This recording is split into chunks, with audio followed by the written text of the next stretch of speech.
Sir ఇప్పుడు జగన్మోహన్ రెడ్డి గారు నిన్న ప్రెస్ మీట్ పెట్టి దాదాపు గంటన్నర సేపు మాట్లాడారు. గతంలో 5 ఏళ్లు ఆయన రాష్ట్ర ముఖ్యమంత్రిగా ఉన్నప్పుడు ఎప్పుడు ప్రెస్ మీట్ పెట్టిన పాపాన పోలేదు, లేకపోతే ఇదిగో నేను తెచ్చాను, నేను ఇది చేశాను అని చెప్పింది ఎక్కడా లేదు, దాఖలాలు లేవు. కానీ ఈ రోజున ప్రతిపక్షం కూడా లేకపోగా, ప్రతిపక్ష హోదా కూడా లేకపోగా 50 రోజుల పరిపాలన 2 నెలలు అయిపోయింది, విధ్వంసం జరుగుతుంది, ఆర్థిక విధ్వంసం చేశారని చెప్పి మాట్లాడుతున్నారు. ఎలా చూడాలి సార్ ఇదంతా? ప్రజలు నమ్ముతారా? ఒక్క మాటలో చెప్పాలంటే జగన్మోహన్ రెడ్డికి పిచ్చెక్కింది. ఏది 2 నెలలు కూడా కాలేదు, అది చేయలేదు ఇది చేయలేదు, రాష్ట్రపతి పాలన పెట్టమంటే ఎవడు పెడతా అండి? అక్కడ ఢిల్లీలో పోయి కూర్చొని 32 మంది ఇదని కేసు పెట్టి ధర్నా చేస్తా అన్నాడు. మరి ఆ 32 మందికి మీలాంటి రిపోర్టులు వెళ్ళి ఆధారాలు ఇవ్వంటే ఆధారాలు లేవు, తోకముడి వెనక్కి వచ్చాడు. ఇంకా నెలలు గడిచే కొంది ఇంకా మైండ్ ఫిక్స్ స్టేజ్కి వెళ్ళిపోతాడు మనోడు వెళ్ళి ఏం కాదిక ప్రతిపక్ష హోదా ఊర కట్టుకుంటున్నాడు. ఎట్టిస్తారు? అసలు నీకు ఫౌండేషన్ లేదు, 11 సీట్లతో నీకు ప్రతిపక్ష హోదా ఎక్కడి నుంచి వచ్చింది? ఆలోచన లేకుండా ఆ రోజునేమో ఈయన లెక్కలు చెప్పి మీకు 23 సీట్లు వచ్చినాయి, అందులో 3 లేరు, నేను ఇంకో 2 లాక్కున్నానంటే నీకు అసలు ప్రతిపక్ష హోదా కూడా దక్కదు చంద్రబాబు అని చెప్పి కళ్ళెర్ర చేసింది ఈయనే. ఈ రోజు ఏమో లేదు నాకు ప్రతిపక్ష హోదా ఇవ్వండి అని చెప్పి హైకోర్టుకి వెళ్ళారు, అక్కడ కూడా తిరస్కరించారు. అంటే ఈ ఢిల్లీ వెళ్ళి కూడా ఈయన మన పరువు తీయాలంటారా సార్? మొన్న జరిగిన ఏం లేదండి, గవర్నమెంట్ మీద చంద్రబాబు మీద ఎలిగేషన్ తేటమే ఇలా ముఖ్య ఉద్దేశం. ట్రెండ్ మార్చేశాడు. ఇంకా ఎట్లాగే ఒక 4 నెలలు 5 నెలలు జరిగితే ఈ వైసీపీని తీసుకెళ్ళి కాంగ్రెస్లో విలీనం చేస్తాడు, సిద్ధంగా ఉన్నాడు. ఇవన్నీ జనాలకి ఏదో ఒక ట్రెచ్చర్ చేసి మాపు చేసి మారేడుగా పోసి ఈ కారణం చేత అటు వెళ్ళాడని చూపించడానికి తప్ప వేరే మార్గం ఏమీ లేదు. మనోడదంతా ట్రెండ్ మార్చేశాడు. ఇప్పుడు కానీ కనీసం అసెంబ్లీకి వెళ్ళి మిమ్మల్ని గెలిపించిన 10 నియోజకవర్గాలు, ఈయంతో కలిపి 11 నియోజకవర్గాలు, ఆ ప్రజల సమస్యలకు సంబంధించి అయినా లేకపోతే వాళ్ళ నియోజకవర్గాల్లో మాకు ఇదిగో ఇది ఇవ్వండి, ఇది లోటుపాట్లు అని చెప్పి చెప్పాల్సింది పోయి అసలు నేను అసెంబ్లీకే రాను, మీరు నాకు ప్రతిపక్ష హోదా ఇస్తేనే వస్తానని ఇదేంటి సార్? ఇదేం ఈయన నమ్మి ఓట్లు వేసిన 11 నియోజకవర్గాల ఎమ్మెల్యేలను కలిసి ఆ 11 నియోజకవర్గాలు అభివృద్ధి కోరుకోవట్లే. అయినా అసలు అభివృద్ధి మనోడికి తెలియదు. మనోడికి కావాల్సిందల్లా విధ్వంసం, ఆడు పైచేయిగా ఉంటాం. అది అక్కడ ప్యాలెస్ కట్టించుకున్నాడు, అదేది మన తాడేపల్లిలో కట్టాడు. చుట్టూ ఎంత ఇనుము పెట్టి కట్టాడండి, ఒక ఫ్యాక్టరీ ఇనుమంతా తీసుకొచ్చి కట్టాడు.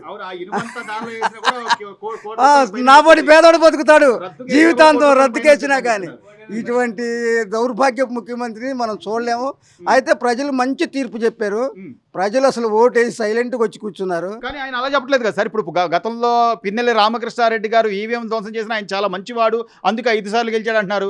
ఈ రోజున పెద్దిరెడ్డి రామచంద్రారెడ్డి గారు బాధితులు క్యూలు కడుతున్నా కూడా ఆయన ఎంతో గొప్పవాడు, 6 సార్లు గెలిచాడు అంటున్నారు. మిథున్ రెడ్డి గారు 3 సార్లు గెలిచారు. అంటే గెలవడాన్ని బట్టి వాళ్ళు మంచి వాళ్ళు అవుతారా, లేకపోతే ప్రజల్లో వాళ్ళకి ఆ మ్యాండేటరీ ఉండాలా? ఏమండి, అది ఫైల్స్ తగలబెట్టిన దానికి ఏదో యాదృచ్ఛికంగా జరిగింది అంటున్నాడు. కానీ యాదృచ్ఛికంగా జరిగితే టోటల్గా అన్నీ తగలబడవు, ముఖ్యమైనవి తగలబడతాయా? ఇవన్నీ జనాలు చూస్తున్నారండి. జనాలు మొత్తం సెట్ చేసి ఇంకా అమాయకులు. అసలు ఇక ప్రజలను మోసం చేయడం జగన్మోహన్ రెడ్డి వల్ల కాదు, ఎవరి వల్ల కాదు. ప్రజలే తెలివైన వాళ్ళు, నాయకుల కన్నా, కార్యకర్తల కన్నా, నాయకుల కన్నా ప్రజలే తెలివైన వాళ్ళు.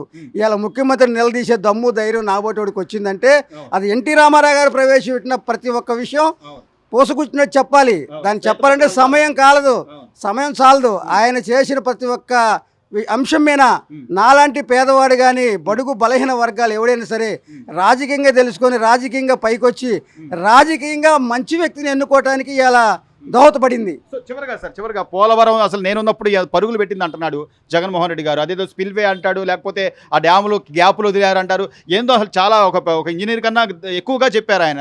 నిజంగా అంత విజ్ఞానం ఉన్న వ్యక్తి అయితే 5 ఏళ్లలో పోలవరం మీద ఎంత పర్సెంటేజ్ వాళ్ళు వర్క్ చేశారు, దాని మీద ఒక శ్వేతపత్రం విడుదల చేయాలి. లేదా మద్యపానాన్ని నిషేధం చేస్తారన్నాడు, కరెంట్ షాక్ కొట్టేలాగా రేట్లు పెంచారన్నాడు, దాని మీద వచ్చిన ఆదాయం దాని మీద ఒక శ్వేతపత్రం. అసలు ఇలాంటి ఏమైనా జరిగినాయి గతంలో? ఏమండి, పోయినసారి మన ఆంధ్ర ప్రజలు పిచ్చోడికి చేతి రాయిచ్చారు. అది ఎక్కడ కొట్టాడో తెలియలా. పిచ్చోడి చేతులు రాయింటే ఏమైద్ది? ఎక్కడ కొడతాడు, దేన్ని కొడతాడో? గురి కొట్టచ్చు, గురి కొట్టకపోవచ్చు. అట్లా జరిగిపోయింది. మరి ఇతర దేశాల నుంచి పెద్ద పెద్ద నిపుణులను తీసుకొచ్చి, ఇంజనీర్లను తీసుకొచ్చి టెస్ట్ చేయించాడు చంద్రబాబు గారు. ఏం లేదు, దానివల్ల నష్టం లేదని చెప్పారు. కానీ ఇతను చేసిన జాప్యం వల్ల కొంత ప్రకృతికి ఆహుతి అయిపోయింది. ఇవాళ పేపర్లో కూడా చూస్తున్నాం.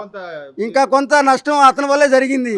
అతని వల్ల ఎంత నష్టం జరిగింది ఎస్టిమేషన్ ఎత్తే అంచనాలకు అందట్లా. దానివల్ల లేట్ చేయటం వల్ల ఖర్చు పెరిగింది. మరి ప్రజావేదిక పడగొట్టాడు కదా, దాన్ని పునరుద్ధరించడానికి ఎంత ఖర్చు అయింది? అసలు ఎస్టిమేషన్ వేసేవాళ్ళు లేడండి. ఎస్టిమేషన్ చేత కదా. ఇవాళ అమరావతిలో అడవిని శుభ్రం చేయడానికి ఎంత ఖర్చు అవుతుందో ఒకసారి చూడండి. ఇదంతా చంద్రబాబు నాయుడు గారు చేయగలదంటారా సార్ ఇదంతా? నెంబర్ 1గా చేస్తాడు. 100కు 110 రెట్లు చేస్తాడు చంద్రబాబు గారు.